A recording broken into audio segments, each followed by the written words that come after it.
We have so many more tools to make it good. It's so rewarding to see, when people are a bit flustered, or you never know what kind of day they've had, and to be able to turn that around and just make people smile with something as simple as food and beverage is incredibly rewarding. This is the Deep in the Weeds podcast. I'm Anthony Huckstep. Running a world-class restaurant in any city has many ongoing challenges, especially if it's off the back of the success of a sibling restaurant on the other side of the planet. How do you consistently stay at the top of your game and keep staff and guests alike satisfied? Michael Stoddart is the Restaurant General Manager of Oncore by Clare Smyth in Sydney. Michael, how are you? I'm very good, Huck. How are you? I'm great. It's good to get you on the show. I've been wanting you to come on and have a chat for quite a while, and looking forward to this one. How are things in Sydney at the moment? A little bit chilly, but I can't really complain after moving here from London. So it's a pretty glorious sunny winter, I guess. The restaurant's been open a couple of years now, and after a pretty hairy time in all of our lives with COVID and things like that, what's the last couple of years been like for you up there in Oncore? The beginning part was relatively tough. I guess COVID was almost like a blessing in disguise, opening in 2021. We were pegged to open up really early in the year, and it just allowed us a little bit more time to really focus on us getting the doors open and executing with excellence from the get-go. So it was a blessing in disguise for us, pre-opening, I guess, in that sense. It was, I like to look at it as a highlight. In terms of opening a pretty highly regarded restaurant with Claire behind it. Yeah, it's fascinating because she's had so much success in the UK and is incredibly well known, and it's always a gamble to go to another city and do what you do. What's it been like in that sense, given the success of our core and sort of bringing that and making it fit in Sydney as well? Yeah, I was lucky enough to have worked in London already. I'd spent 5.5 years there once I left South Africa when I finished school. And I guess I kind of understood the dining scene there and was exposed to it quite nicely. And then moved to Australia and realized that it's a whole nother ballgame, which tended to be a whole lot more relaxed, which I really, really enjoyed. Kind of felt like home for me, coming from South Africa, very similar kind of way of life. And then getting stuck into Benelong just post-opening was really cool to understand the Australian dining scene. So I had that massive benefit of 5 years with Peter Gilmore and all the team in the Opera House to be able to kind of lead the charge there, bring that kind of, that excellence, that Michelin-starred standard, but at the same time, make it more Australian, make it more approachable, and not just focus on the international aspect of it all. Just bringing something new and exciting, but with an international name, of course. Has there been challenges in sort of making it work? As you say, the dining scene is very different here and the expectations are different from diners. The idea and the core of what Claire does, was it challenging sort of at first to sort of make that work with Australian diners? It was pretty easy. I thought that it would be a whole lot more intense, but having the luxury of chatting with people like Rob Rose, who came through Restaurant Gordon Ramsay with Claire, I had full access to Rob. Claire and I chatted a lot pre-opening, and understanding kind of what Core is about, what Claire is about. It rung true with kind of all the morals and ethics behind what I think hospitality is. And Claire didn't really say, this is how you're going to do it. It's my way or the highway. It's empowering myself and Alan and our opening sommelier Remon. So, the basis of hospitality based on 3 pillars, food, service, and beverage. And they all 3 had to meet each other. There was no one thing bigger than the other. And I found that really,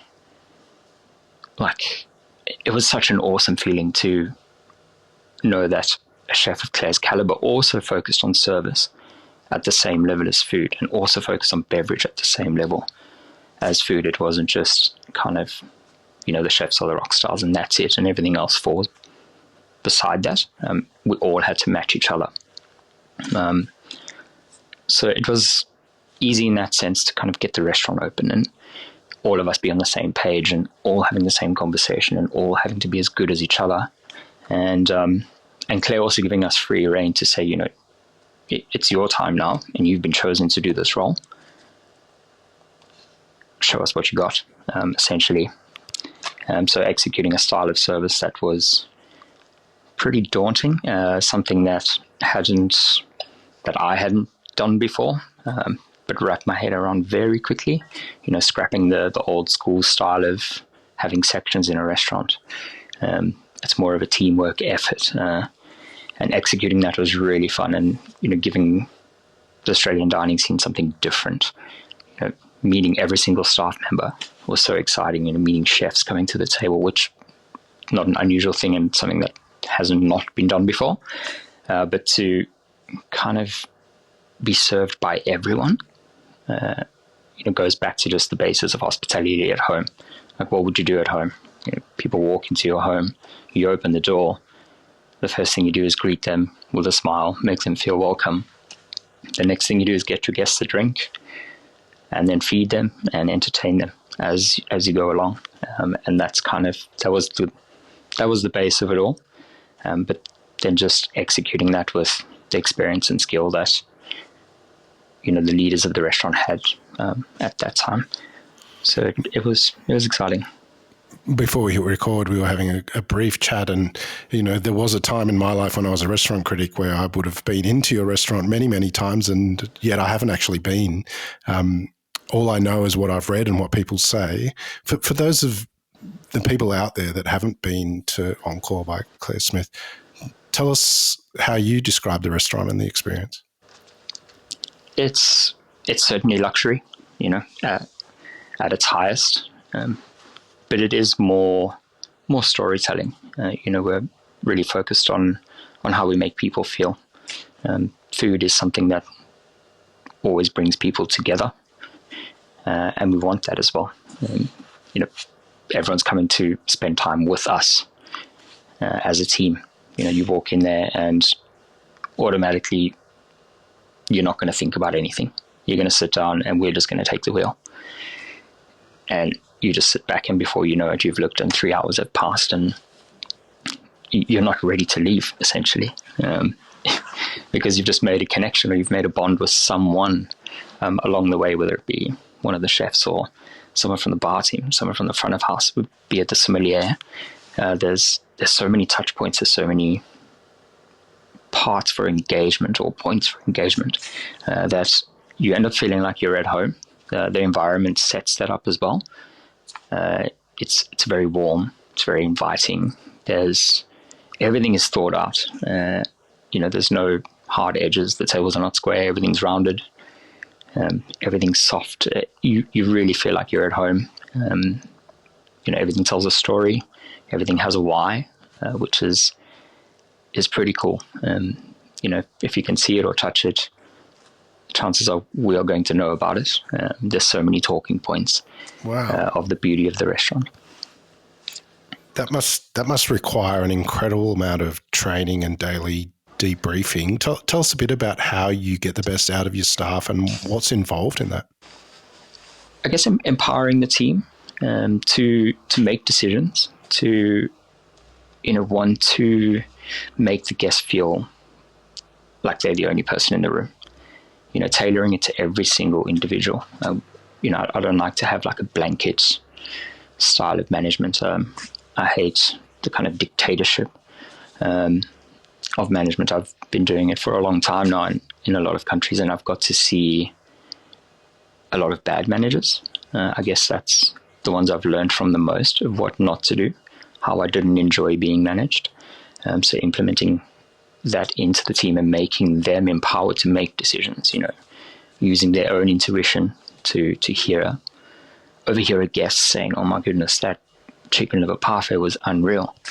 And then just another one magically appears, having the power to do those little extra touches that people will remember forever. But I guess that comes with leading by example, and showing that, that we can do these things. It's so simple, it's so easy, but if you don't have that empathy, you don't have that want to make people smile, then it's a little bit harder. So I guess there's a little bit of Kool-Aid that needs to be drunk when it comes to the style of service that we execute. But there's always room for improvement.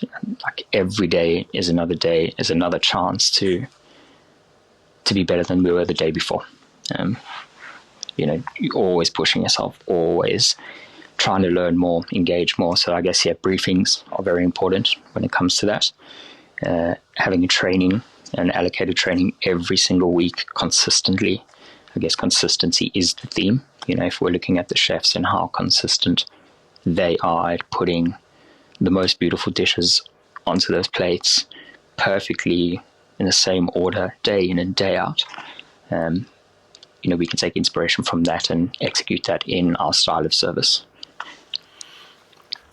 Amazing. I want to talk about your role in detail a bit later on, and the connection that you have with Alan, and also how you work with Claire and deliver what her vision is for out here as well. But you mentioned you're from South Africa originally. Take us back there. Whereabouts did you grow up, and was food important in your family growing up? Food was very important. I come from Pretoria in South Africa, a very small town. When often I say it and people are very confused, but it is one of the capitals. I guess kind of like my easiest comparison is to say Canberra, for example. We've got the government house and it's a little bit more sleepy and quiet, but there's so much potential and there's so many exciting things that happen there. So growing up in Pretoria was really cool. South Africa is a bit of a rainbow nation. With lots of different cultures and lots of different languages, lots of different food styles. So growing up there was excellent to be exposed to so many different things in the way of food. My parents are British, so there was potential for food to be kind of boring, I guess, without offending anyone. I've just run a British restaurant. It turns out there's more to it than just fish and chips and bangers and mash and the kind of the cliches of all of that. But getting a hot cooked meal every single day, always something different, was really nice. I got taught how to use a stovetop at a really young age, having a single mum. So, she'd had to work a lot, and I'd had to kind of eventually fend for myself at some point, much to her frustration, because I used to get my friends over and loaves of bread would go missing to toasties. Those kind of memories are really cool, making oats, simple things like that. Just doing that as a kid was really cool. I really enjoyed that, and finding out the history of why things existed. I'm also an only child, so I didn't have a sibling to bounce off. So I guess I was that annoying child, asking the why the whole time. Why is this? Why do we do that? Why should I make my oats with water instead of milk? Or vice versa. I just had so many questions about how all of these things worked. And it always kind of revolved around food. Food was kind of the surrounding thing of us getting our families together as well, usually over a braai or a barbecue, if we're in Australian terms, just open fire, cooking meat, Sunday roasts were a thing as well, but they were kind of a once a month luxury that we'd get. And, all go to our grandparents' house and enjoy that. Christmases, while there were so many traditions around that and around food. Like Granddad always used to make the Christmas pudding, and only him. He was the only one who could be in charge of that. But as you went to visit your grandparents throughout the kind of Christmas festivity period of time, you were just hoping that he was going to come up to you with the Christmas pudding bowl, and you get your chance to stir that pudding and make a wish. But there was no kind of roster for it, so you just rock up being like, is it going to be my turn this weekend? Can I make the wish? Can I stir the pudding? Can I do that? To then realize back when the pudding was made that I hated raisins. So it was more the excitement of just stirring it and getting that wish. Peeling prawns. This was a thing I look back in retrospect and absolutely got tricked by my mum.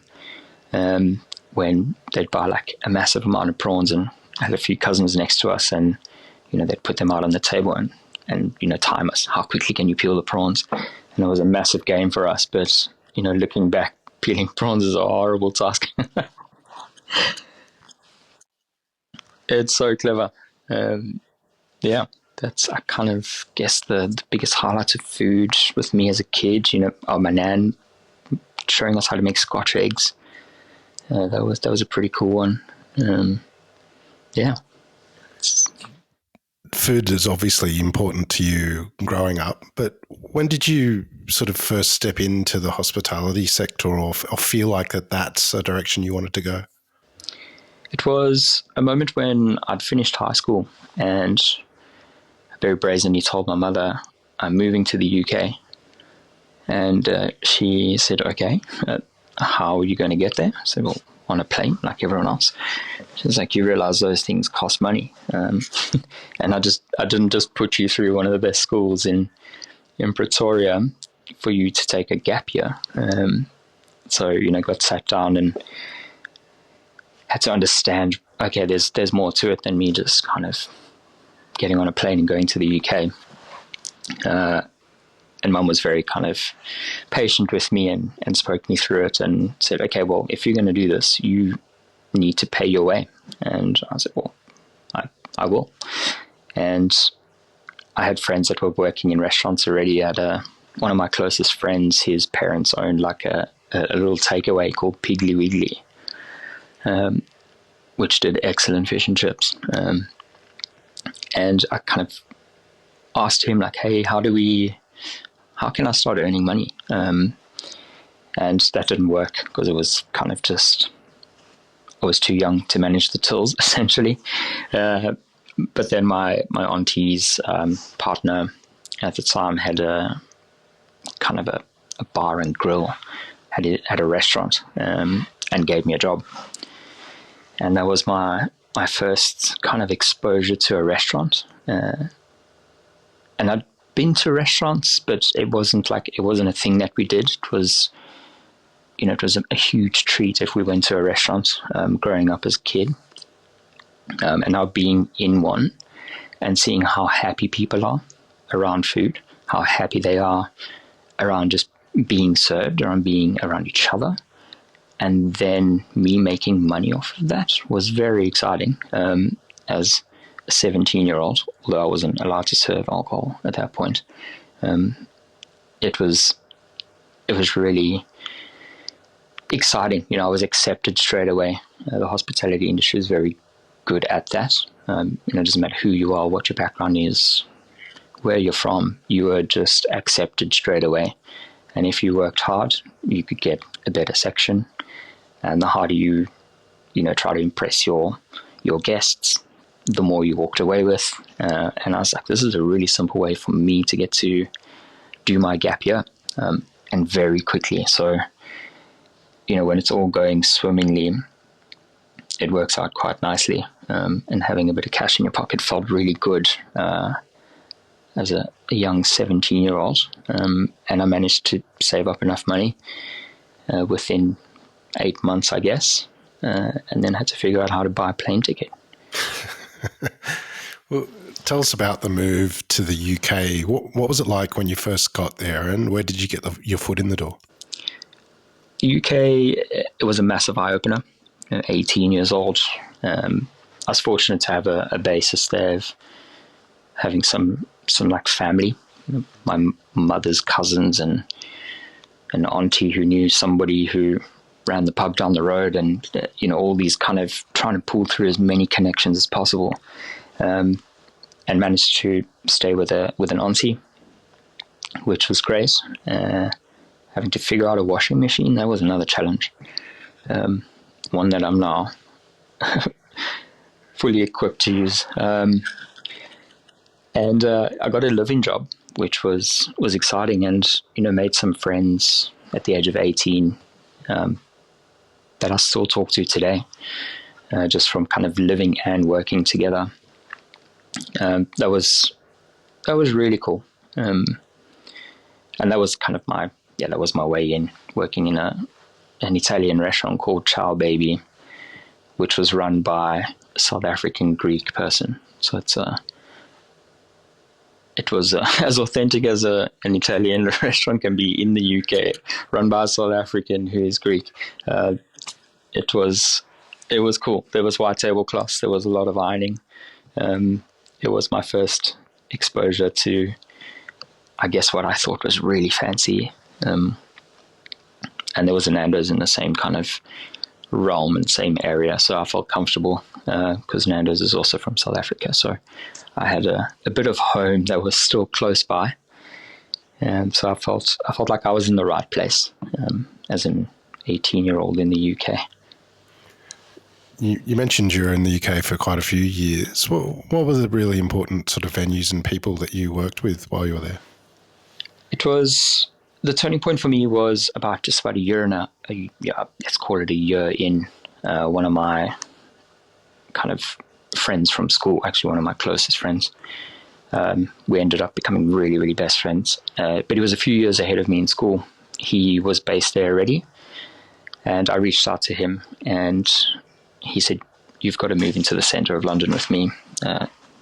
It's exciting, it's vibrant. You get exposed to so many amazing things, and there's so many cool gigs to go to and underground bands here." And he really sold me the dream. And I said, okay, well, I hated the job hunt thing of looking through the back of what was then a TNT magazine, which you got on the tube, and in the back had all the jobs there, and you'd have to like pick up the phone and phone them and say, hey, I've seen your ads, and I just didn't want to go through that again. And he said, I've got a link in to a company called Soho House. And that's when it all changed for me. Soho House was unbelievable. It was really, really cool. The attention to detail, the finesse of the furniture, the locations, the guests that came in and out of the doors, and I had to look twice and think, oh, is that? Yep, it was that celebrity. And it was a very kind of eye-opening moment for me, and that's where I got my first mentor. Yeah. Tell us about sort of what you learnt on the tools there and the art of service. Did that really create the foundation for you before you came out to Australia? It certainly did. Or one of the many kind of journeys that I'd had in London. Once I'd got really stuck into what they had on offer, there were so many trainings. There was wine training, there was food training, there was just general service trainings, and that's where I got to learn that learning everything about everything is going to just really put you ahead, and help you not talk about yourself. I got to this point where I was a year into Soho House and through the development program and interacting with loads of guests, and everyone was so curious by, oh, you're from South Africa, how long have you been here? What are you doing here? What are you going to study? So I've chosen this now as a kind of career. What do I need to be studying? There was like so many questions, and I spoke to my mentor, and I was like, how do I how do I pivot around this? How do I just feel like a broken record. I'm just saying the same thing on repeat to people that I might not never meet again. And I remember him saying to me, well, what do you know about that piece of art that's on the wall? I said, it looks cool. Who's made that piece of art? What about our salt and peppers on the table? They're really heavy. We polish them every service. Where are they from? So I have no idea. Our wine glasses. You've polished so many wine glasses. Have you bothered to find out where they're from? And in that moment, I was like, okay, this is a turning point. This is a lesson here that will stay with me forever. And I have eventually imparted that onto teams that I've gone to manage. But learning about anything that I could touch or see allowed me to talk about something other than myself. And that was a huge thing for me. I'm quite private and I don't like to share too much, physically sharing, much to the frustrations of my partner. I hate to share my food, my space, I'm an only child. And then, sharing a personal story about myself, I found, why am I doing this? I'm doing this just because I'm serving. I'm in the service industry. Is this hospitality? Is this what this means? Do I have to impart a personal bit of my own self to everyone? And in that moment, I learned that the guests can kind of earn that through us having an interaction of service. If we then gel and click, and I've brought that hospitality element, and it's not just been the black and white scenario of me taking an order, delivering the food, and we've had a connection. Only then did I feel comfortable sharing a bit more about myself, but I also realized that guests are only asking you the questions that they want to ask back. And learning that kind of rebound tool was what Soho House really gave me.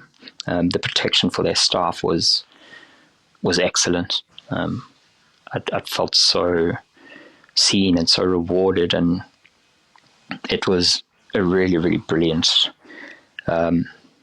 learning curve in my career. And yeah, that was just over 4 years with them, with a small kind of stint in the middle. I had this habit of saying yes to everything, and ended up working in Orlando with Disney for 6 months on a cruise ship, which it was great. I won't do it again, but I was 22 years old, and I could make that mistake. And when I got offered another contract, it was a very respectful no, thank you. But my goodness, did I learn some stuff from that company, as far as, making the way you make people feel. It's pure magic. It was magic. So taking that short break and learning what I'd learned at Soho House, taking a little sidestep, gaining all of that knowledge from Disney, almost to the point of brainwashing, was so cool to merge those two together. And it really helped me progress in my career. It was a fast track from there. Before I got kind of itchy feet and I needed to take another gap year, I guess, to another country, which so happens to be Australia. Tell us about that move. Why did you choose Australia, and were you surprised by Australia when you got here? I was surprised by how expensive it was to get a taxi from the airport to the city. That was the first memory I had. I was like, wow, it's really beautiful, but perhaps I got taken on the scenic route and maybe gave too much information at the start of me being a foreigner, I guess. But it was just magical, looking at the sunshine. And it was March, so it wasn't kind of peak of summer. It was kind of a little bit more chilly, but I was ready for the sunshine again after 5.5 years in London. And I guess I was kind of chasing the sun a little bit, and looking for something new again, something exciting, something different. I still had some time to kind of obtain a working holiday visa, and wanted to take advantage of that before it was too late. Hospitality has the tendency to swallow you up quite quickly, and before you know it, 5 years have passed. And I just didn't want to have any regrets of not seeing another country. I guess I got that bug moving to Orlando and doing the Disney thing and spending some time in the Bahamas. I really enjoyed seeing something different. So I got that bug, and once I'd come back to Soho House from Disney, it was about 1.5 years, and that was it. I'd packed my bags again, and it was a whole lot easier to move because I understood what it took to move to another country, and ended up earning a little bit more money. And yeah, I had my head screwed on a little bit more to make a name for myself and make a career for myself. And I guess I was just seeking the sunshine. You got a gig at Black by Ezard. What was that like compared to what you were used to with Soho? It was very different.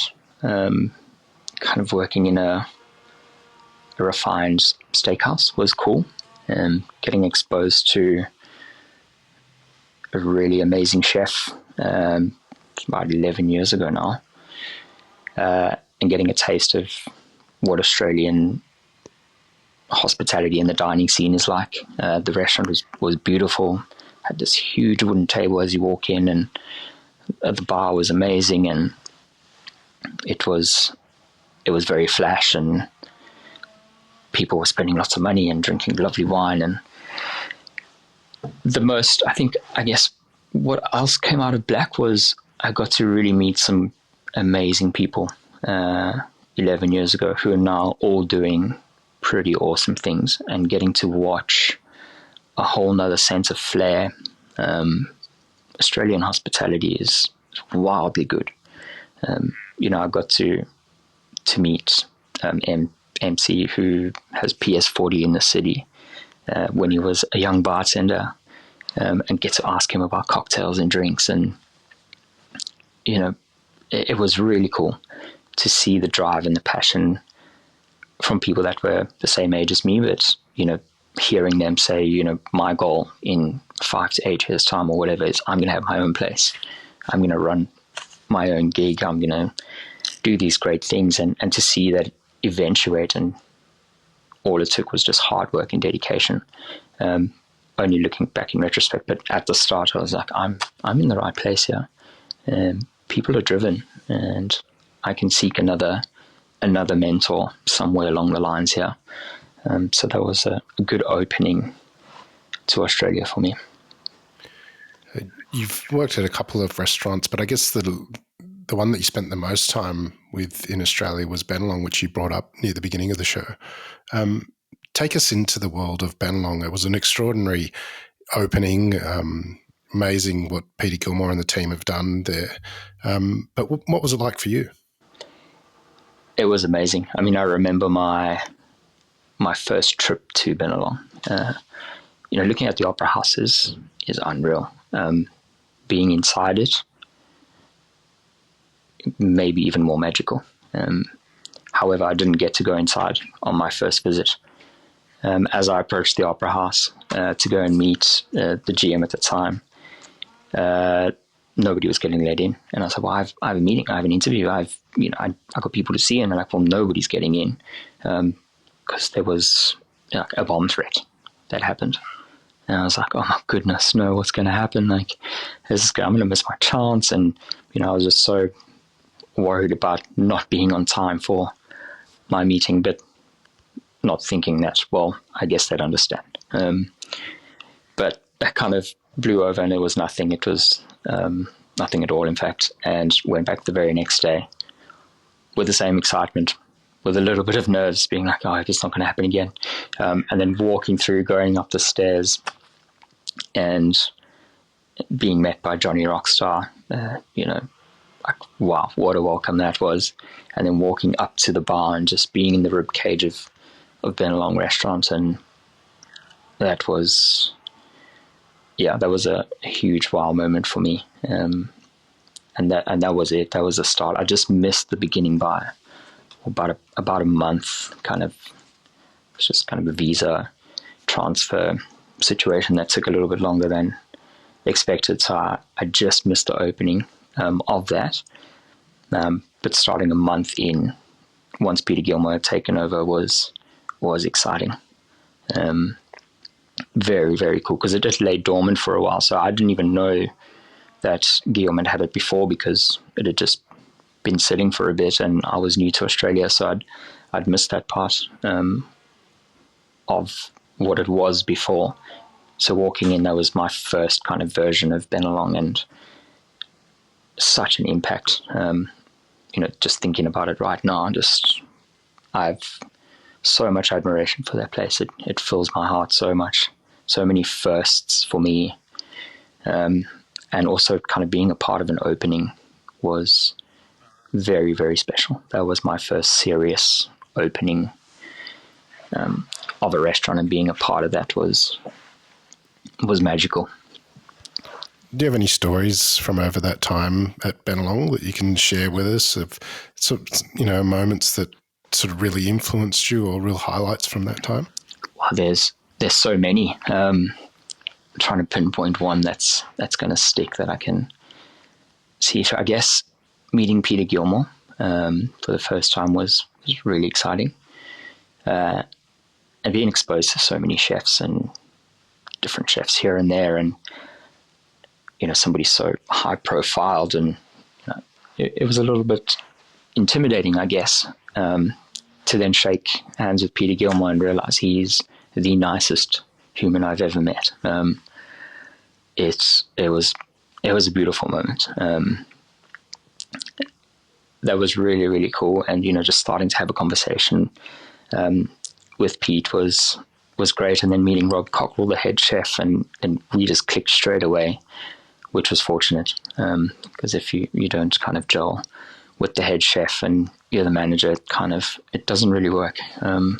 So it was great that we bonded straight away, and then we just started talking about food.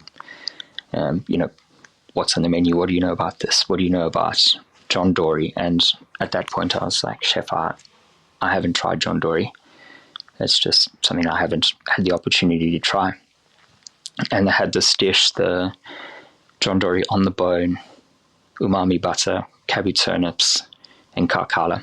And I'll never forget this dish. It was unbelievably good. I said, can you fillet a piece of fish? I said, I absolutely can. Peter called on a John Dory and said, come back in 10 minutes. And put the dish up, said, fillet that. I thought, this is a test. Okay, well, I'll fillet a fish. Like, let's go, chef. And then he said, and now you're going to eat it. And I was like gobsmacked.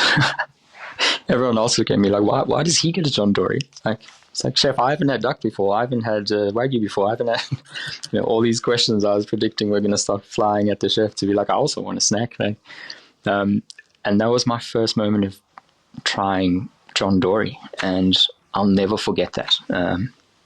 That moment sticks with me forever. To the point of, if we go back to kind of COVID times, I'll peel off to a side story here, but I saw Ben Devlin doing some really cool things from Pipit, with the kind of the gyokyu art, the Japanese technique of pressing the ink onto paper using the remnants of the fish. And I'd reached out to him and said, hey, I have this story about John Dory, and can you do this for me? So I have this piece of art that Ben did for me, which is really special and really large, and it was COVID, and I guess I got a really nice hospitality discount. Thanks for that, Ben. But I get to look at that piece of art, and goodness, it reminds me of that moment over and over and over. It just fills me with joy and pride, and I have so much admiration for the Benelong team. It's one of my favorite restaurants took my girlfriend there and her family there for her birthday last month. It's such a beautiful place with beautiful people and amazing food. Yeah. How did the Oncore gig come about? I served Claire, and I mean, I'd met her before in the UK, being at Soho House as in the Notting Hill branch at the Electric, so we were kind of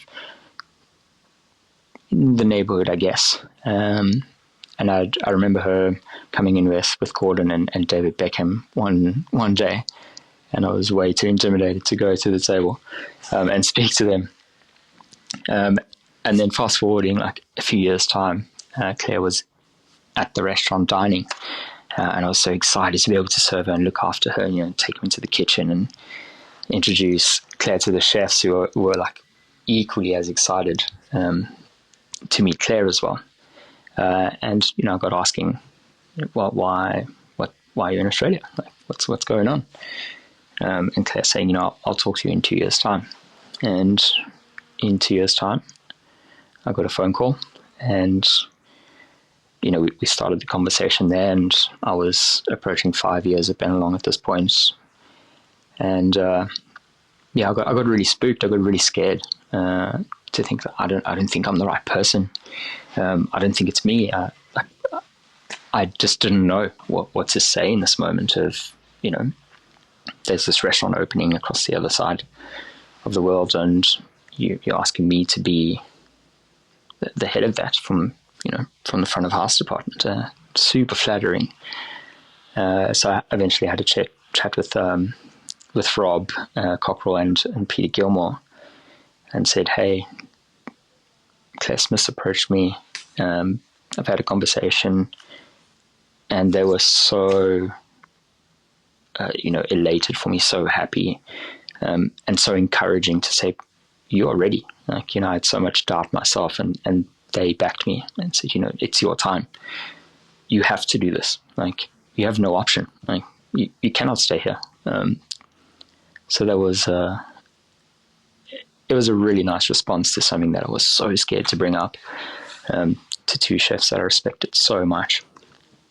And that was the beginning.